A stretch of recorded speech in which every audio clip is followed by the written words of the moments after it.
కింద దళితుల పేర్ల మీద బడ్జెట్ కేటాయింపు, ఎస్టీల పేర్ల మీద బడ్జెట్ కేటాయింపు, జనరల్ కేటగిరీ పేరు మీద బడ్జెట్ కేటాయింపు, అవన్నీ ఉన్నాయి. అందరికీ మోసం, దగ, కుట్ర. ఇది కల్వకుంట్ల చంద్రశేఖరరావు. ఆయనకున్న చిత్తశుద్ధి హౌసింగ్ డిపార్ట్మెంట్ మీద.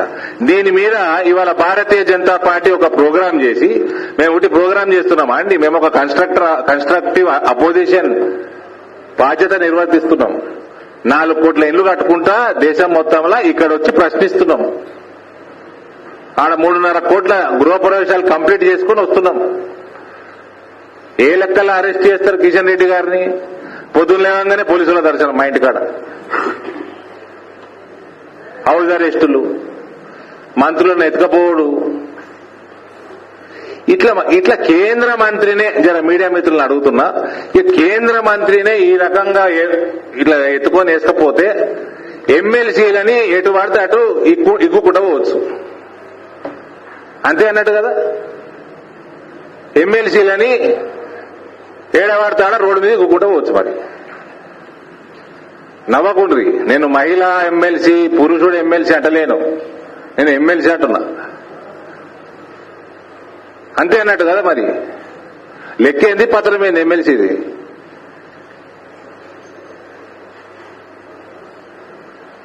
అంటే ఏం చేయదలుచుకున్నాడు KCR? What message he wants to give? Drag my daughter to jail whenever time comes అన్నట్ట. అంతే కదండి. కేబినెట్ మంత్రితో ఈ రకంగా వ్యవహారం చేస్తే ఈ లోకల్ ఎమ్మెల్సీ తోటి ఇట్లా చేసుకోవచ్చు.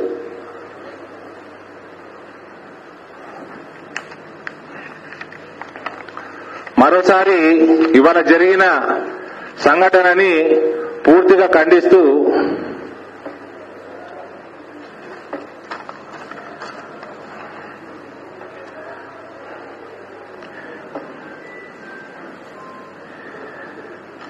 ఇంకో విషయం, ఈయన 2014లో 5 లక్షలు పెట్టి ఇల్లు కట్టిస్తా అన్నాడు. ఆనాడు సిమెంట్ 180 రూపాయలు, ఇవాళ 350 దాటింది. ఆనాడు స్టీల్ 30,000 రూపాయలు, ఇవాళ 75,000 రూపాయలు దాటింది. ఆనాడు లేబరు 400-500 ఉండే, ఇవాళ 1200 ఉన్నది. ఈయనకున్న చిత్తశుద్ధి ఏంది? ఈయన వ్యవహారం ఏంది? అలకేట్ చేస్తాడు బడ్జెట్, నయా పైసా ఖర్చు పెట్టాడు. మళ్ళా పైసలు తీసుకున్న మేము రుజువు చేసినాక కూడా ఆ సిగ్గుమాలినతనానికి ఆ కుటుంబంలో ఉన్న వాళ్ళందరికీ మాకు రూపాయి రాలేదంటాడు. రోడ్డు మీద బిచ్చపోళ్ళు ఉంటారు, అలా అడుక్కుంటారు, మనం పైసలు ఇస్తాం, వాళ్ళ ఆశీర్వాదం ఇచ్చిపోతాడు. కృతజ్ఞత లేని గలీజ్ బిచ్చగాళ్ళు వీళ్ళు కల్వకుంట్లలో. అంతే కదా brother?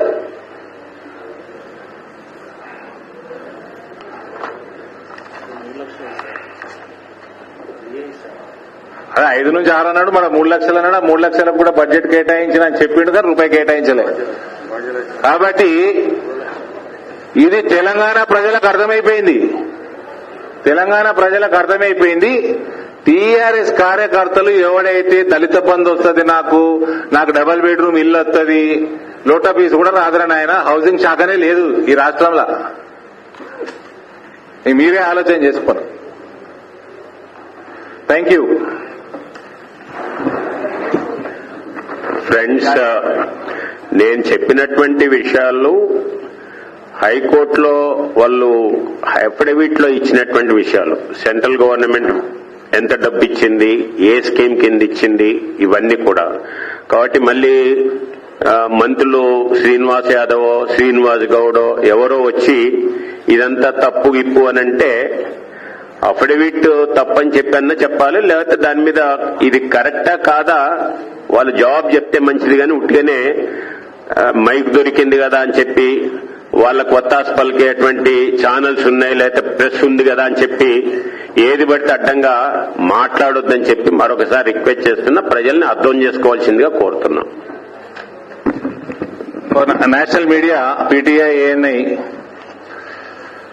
today Bharatiya Janata Party Telangana condemns the way Mr. Kishan Reddy was handled Indian Tourism Minister, Telangana BJP President, the way he was picked up by the state police and arrested and brought to the party office instead of going on an official visit to inspect the housing site which was funded by the central government.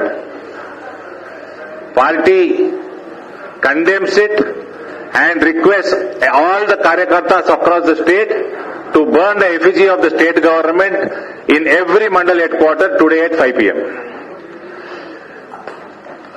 I also want to state that in last 3 financial years, 2021, 21-22, 22-23, state government allocated 10,000 crores, 4,875 crores, 3,650 crores respectively, and as per the state finances audit report, not even a penny was spent on building 2 BHK in Telangana. This is only in black and white on budget papers.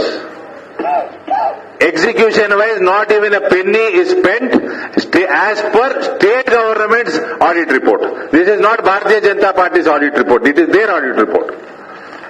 Moreover, in 2018, KCR in his manifesto during assembly election stated that anyone who has got a vacant plot of land will be funded up to 5 to 6 lakh rupees per house to build their own pakka houses. Later, in the financial year 2022-23, for 4 years he didn't utter a word because he is going to face the election end of this year.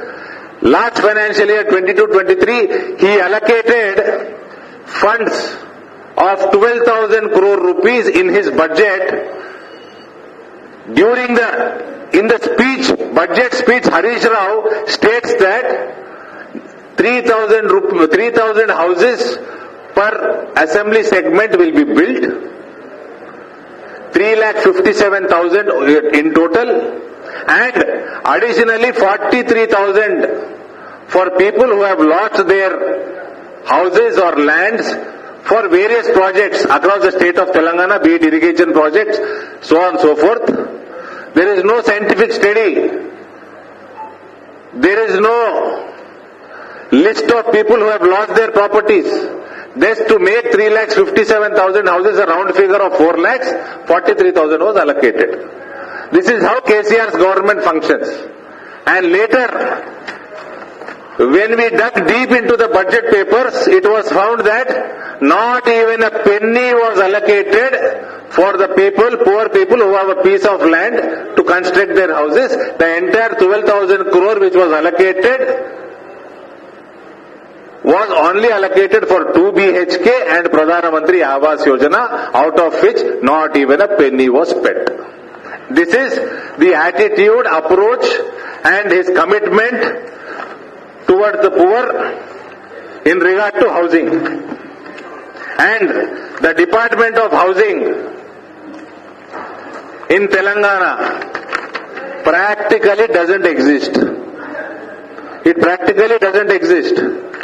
As per 6th August 2022, there should have been 1,821 employees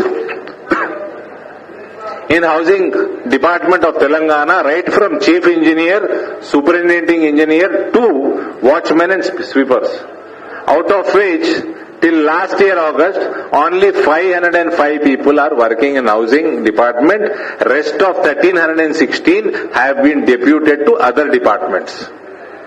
And to our understanding, as on date, not even 500 people are working. So practically, by all means, Housing Department doesn't function in the state of Telangana. The entire fund is being diverted to some other scheme where Kalvakuntla family makes good 30% odd commission. Now what the Housing Minister has to say about this and what Finance Minister has to say about this, now they'll have to come out with the facts. Thank you.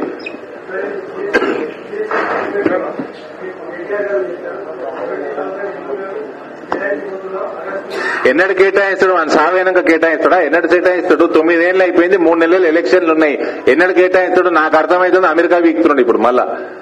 ఆయన చెల్లెనేమో Australia వీకింది, ఈయన America వీక్తున్నాడు. ఉన్నది 3 నెలలు, దాని తర్వాత notification వచ్చి ఎన్నడు కేటాయిస్తాడే? ఆగస్టులో America పోయి వస్తున్నాడని తెలిసింది నాకు, కనుక్కోండి. ఎన్నడు కేటాయిస్తాడండి? 9 ఏళ్ల నుంచి ఏం గడి పెడుతున్నాడు?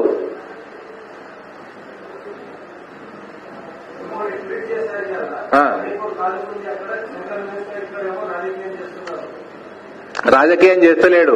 మీ అయ్యా డబుల్ బెడ్రూమ్ ఇల్లు మా దగ్గర పైసలు తీసుకొని కట్టినా అని చెప్తున్నాడు, కడతలేడు, ఇస్తలేడు. అవి ఇన్స్పెక్షన్ చేస్తాం పోతున్నాడు. రాజకీయం ఎవరు చేస్తలేరు, పని చేస్తున్నాడు. మీ అయ్య లెక్క పని లేకుండా కూర్చోం కదా, పని చేయనిగా పోతున్నాడు ఆయన. ఈ రాష్ట్రంలో పని చేస్తానంటే కూడా చేయొద్దంటారు పోలీసు వాళ్ళు. ముఖ్యమంత్రి లెక్క గాజులు గాయాల ఫార్మ్ హౌస్ అని చెప్తున్నారు ఇండైరెక్ట్ గా.